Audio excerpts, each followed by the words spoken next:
11 সুন্দর টিকেটের মূল্য মাত্র 85 টাকা, কিন্তু তারা আমাদের কাছ থেকে 250 টাকা বা অনেকের কাছ থেকে 300 টাকা পর্যন্ত তারা রাখে।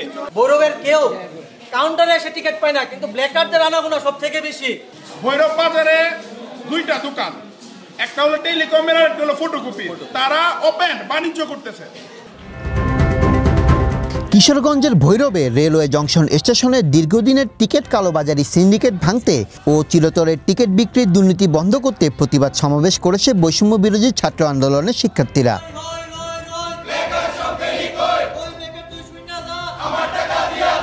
মঙ্গলবার সকালে রেল স্টেশনের টিকিট কাউন্টারের সামনে এই সমাবেশ করেন তারা। এই সময় শিক্ষার্থীরা টিকিট কালোবাজারি বন্ধের দাবিতে বিভিন্ন স্লোগানে স্টেশনের 1 নম্বর প্ল্যাটফর্মে বিক্ষোভ মিছিল করেন। পরে ভৈরব রেলওয়ে থানার ওসির সাথে টিকিট কালোবাজারি বন্ধের বিষয়ে কথা বলেন তারা। এ সময় স্টেশন মাস্টারের সাথে কথা বলতে গেলে তার অফিস তালাবদ্ধ পাওয়া যায়। সমাবেশে শিক্ষার্থীরা বলেন, ভৈরব রেলওয়ে জংশন স্টেশনটিতে ঢাকা চট্টগ্রাম, ঢাকা সিলেট, ঢাকা নোয়াখালী, ভৈরব ময়মনসিংহ সহ পূর্বাঞ্চলীয় রেলপথে প্রতিদিন 18টি অন্তর্নগর ট্রেনের যাত্রা বিরতি রয়েছে। দুঃখজনক হলেও সত্যি, এসব ট্রেনের সবগুলো টিকিটই কালোবাজারিদের হাতে চলে যায়। ঢাকাগামী ট্রেনের 85 টাকার টিকিট 300 টাকা দিয়ে কিনতে হয়েছে যাত্রীদের। তাই আজকের পর থেকে এই স্টেশনে যেন টিকিট কালোবাজারি না হয়, এই জন্য কালোবাজারিদের সতর্ক করা হয়। একটা টিকিট 300 টাকা হলে 225 টাকা এক্সট্রা দিতে হয়। ওই টাকা তো আমরা গভর্নমেন্টকে দিচ্ছি না, ওই টাকা দিচ্ছি কি একটা ব্ল্যাকারকে। কত টাকা প্রতিদিন অবৈধভাবে চলে যাচ্ছে।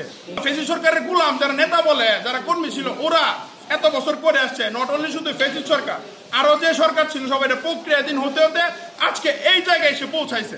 ভৈরব বাজারে দুইটা দোকান, একটা হলো টেলিকমের আর একটা হলো ফটোকপি, তারা ওপেন বাণিজ্য করতেছে। তারা ওপেন বাণিজ্য করতেছে, কিচ্ছু করার নাই, কারণ তাদেরকে ওই ফেসিস্ট সরকারের জন্য তারা ওনাদেরকে সাপোর্ট দিয়ে রাখছে। শুধুমাত্র ভৈরব থেকে ঢাকা পর্যন্ত 451টি টিকিট প্রতিদিন বিক্রি হচ্ছে, অর্থাৎ 451 জন মানুষ সিটে বসে যাইতে পারবে প্রতিদিন। আপনারা জানেন না, প্রতিদিন এই সমস্ত টিকিট তারা কালোবাজারি করছে।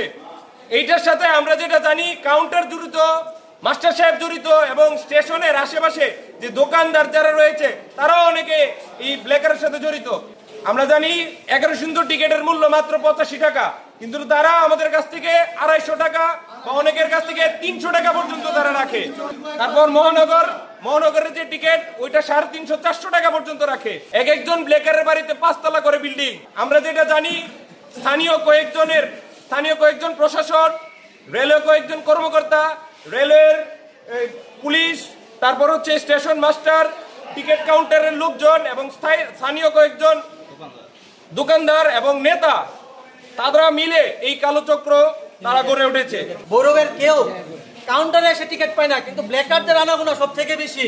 ব্ল্যাকারদের জ্বালাই আমরা কেউ এখানে একটি টিকিটও পাই না। 10 দিন 12 দিন আগে আসলে আমরা কোনো টিকিট পাই না। কেন এই সমস্যা? কেন? আমাদের এখানে প্রশাসন আছে, তাদের কি কাজ? তাদের কাজটা কি? এখানে স্টেশন মাস্টার আছে, উনার কাজটা কি? আমরা এই তীব্র প্রতিবাদ জানাই। আমরা এই বেকার মুক্ত ভৈরব চাই। আমার টাকা দিয়ে যা।